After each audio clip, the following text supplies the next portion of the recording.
Ella POV. I burst into the spacious office, the scent of old books, mahogany, and leather immediately washing over me. But there were two other scents there, too: bourbon and woodfire smoke, the scent of Alexander, my mate and husband for now, and something sweeter, floral. Sophia. I saw the whip of brunette hair first before I saw her pretty, foxen face. Sophia Oxford, daughter of the Alpha to Moonshine Pack, which sat right above Stormallow and Ashclaw. Ironic that the three packs formed a triangle, because Sophia was always the other woman throughout my marriage that I couldn't shake. Or was it the other way around? She and Alexander had been friends long before I ever came into the picture. Being from neighboring packs, they had gone to the same school together, and Sophia and Alexander had apparently been close friends for longer than anyone could remember. There was even a moment in time when it was speculated that Sophia might be Alexander's fated mate, until I came into the picture and ruined everyone's dreams, including Sophia's. Even though Alexander and I got married, he always treated Sophia well, inviting her for banquets and balls, buying her birthday gifts, even sharing meals together when he couldn't be bothered to do the same for me. For a long time, I put up with his gentleness toward her. I told myself that they were childhood friends, that he had every right to be kind toward her even when she didn't deserve it. Maybe a small part of myself even believed that if I didn't complain about it,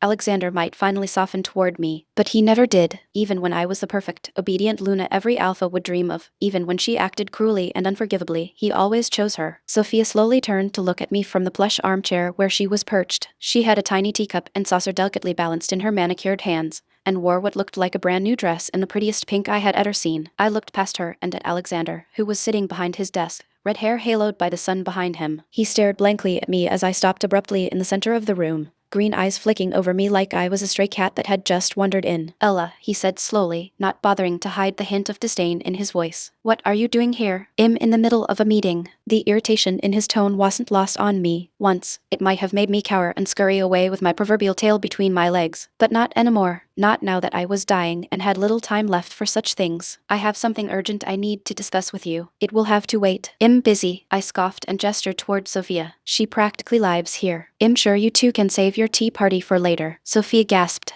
Alexander's brows shot up. Clearly, neither of them expected me to speak so bluntly. Frankly, I hadn't been expecting it, either. I'd only just discovered I was terminally ill a couple of hours ago, and already I was acting like a completely different person. Sophia said in a light voice, "Ella, darling, what do you need to say that you can't say in front of me? We're all friends, after all." Friends? Friends? This was the same woman who turned her nose up at me every time I attempted to be friendly toward her. We couldn't have been further from friends, more like strangers. I slowly turned my head to look at her. My upper lip curled, although no fangs extended, not without my wolf. But I tried to pour every ounce of distaste I could into that stare. "Some things, darling, are better discussed between husband and wife. Unless you're implying that you are a third party in our relationship?" Sophia gasped again. One delicate hand had always been so fair-skinned and slender and fucking perfect, like a little dove coming up to clutch at the pearls around her throat. Tears instantly welled up in those big blue eyes of hers, although I was certain they were fake. "Why, I never. She's gone crazy, sir," Beta Gabriel suddenly said from behind me. Had apparently been standing in the doorway this whole time, although I hadn't noticed. "Should I escort Luna Ella out?" I clenched my jaw, refusing to look at anyone but Alexander.